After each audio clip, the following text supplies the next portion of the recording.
Goddamn tutorial skipped over again. Sorry about that. I'm going to teach you now how to use props.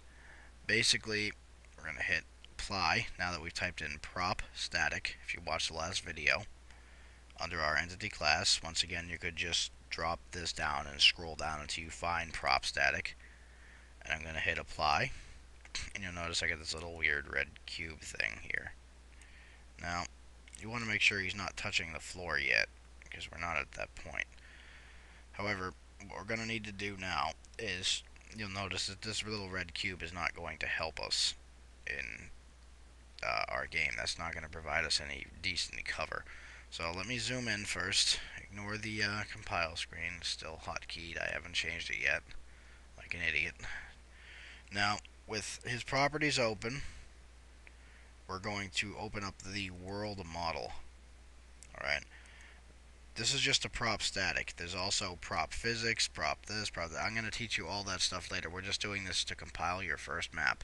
And the next couple tutorials I'm going to go over entities and the different things you can do with them, including inputs and outputs and whatnot.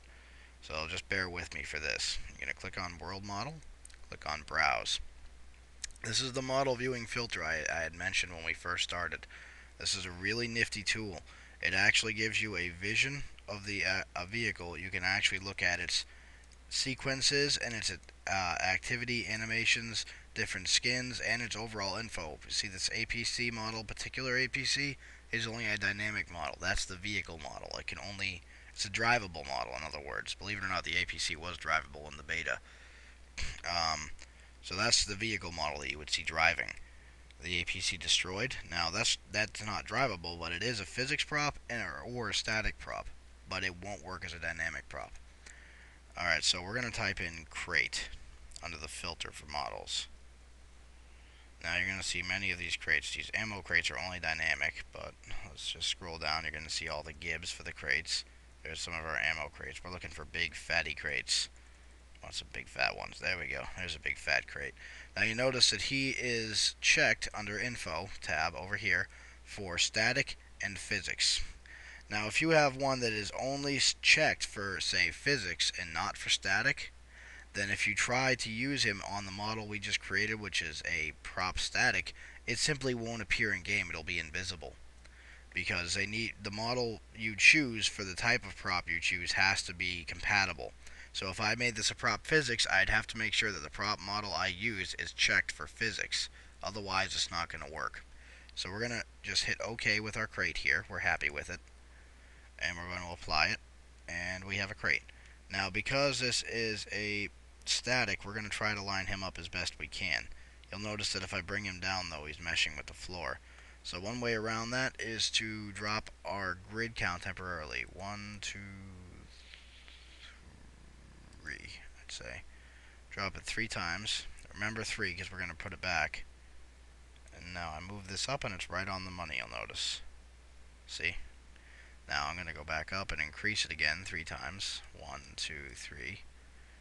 Remember what I said, you never want to leave your grid count all fudged up, because you can just start to mix and match things and things won't line up properly anymore.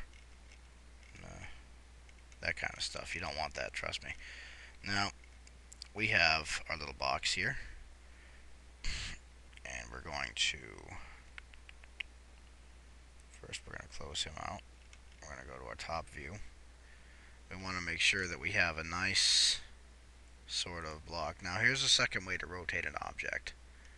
If you click on it until you get these little circles, you'll probably notice this by now. When you click on an object, you have the points for which you can grab and manipulate it.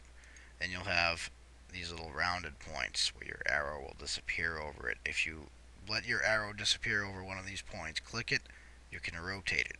This is a lot less precise than using the transform by right-clicking and transforming it to a degree, and it's not quite as precise as using the little dial under its properties.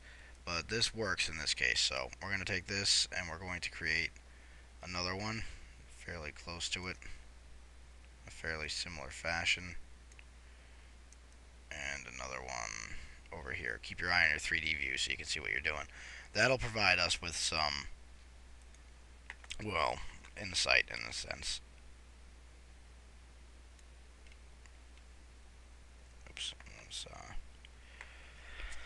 I'm going to hit right now Shift W, which is going to turn snap to grid off. Alright, so hit Shift W, snap